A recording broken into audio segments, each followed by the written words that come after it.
Hi everyone, it's Matt Kenyon from the Performance Lab, and today we're going to try and make sense of your pain. The previous video before this was done by Phil Driver. If you've not seen that, then do check that out. Phil talks about in the why we get injured. He talks about low tolerance for all the structures within our body, and why by exceeding that it causes pain and dysfunction, and that pain can lead to a reduction in low tolerance. And this is basically the reason why people come to see us at the Performance Lab physio practice, so that we can figure out where that person's low tolerance level is, and we can use milestones to get them back to where we want them to be and where you want to be to lead a happy and healthy life. What I want to discuss today is really why we get pain and what that pain system is actually meaning. So the analogy that I tend to use is that we have pain sensors, these sensors all over our body, millions and millions of them in all the tissues within our body. Okay, so if I break my arm here, there is a sensor in the bone that very quickly tells the brain what is going on. And the brain, to protect that area, will send the pain signal down to that bone. And this is a really important factor really, that it's the brain that is producing all the pain, not the bone itself. And that's really important when we discuss that a little bit more detail later on. So I get this pain signal being sent down to the bone because it's broken. And that's good because it allows me to protect that area, because the pain will tell me to protect the arm, and the bone will need time to heal.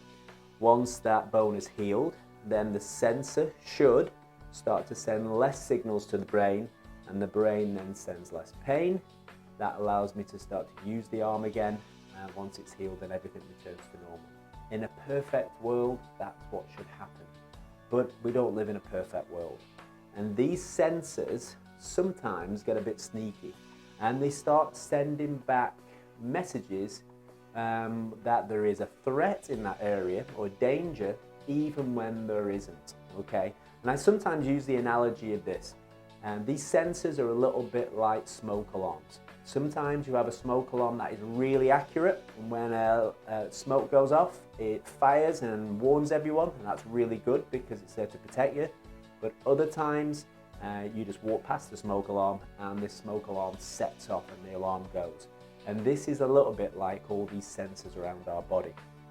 Now, these sensors and the sensitivity of them can be determined by lots of factors. And we have a whole page on our website, and we're doing some other videos around some of these factors, and they're linked really highly with how sensitive this area is. So these factors, for example, can include sleep. We know that sleep deprivation can increase the sensitivity of these sensors, and the day after a poor night's sleep, we can feel a greater volume of pain. That's really important because for some people, they may feel that they're improving and they're getting better with whatever problem that they've been suffering with. Then they have a poor night's sleep, and for some reason the next day they're in so much more pain. That can be really worrying for a lot of people, and that can lead them to make choices that may not help their recovery moving forward. So just knowing that can be really important.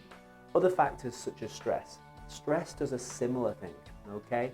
When we're stressed, then certain hormones within our brain are depleted, and these are our natural pain relieving hormones within our brain.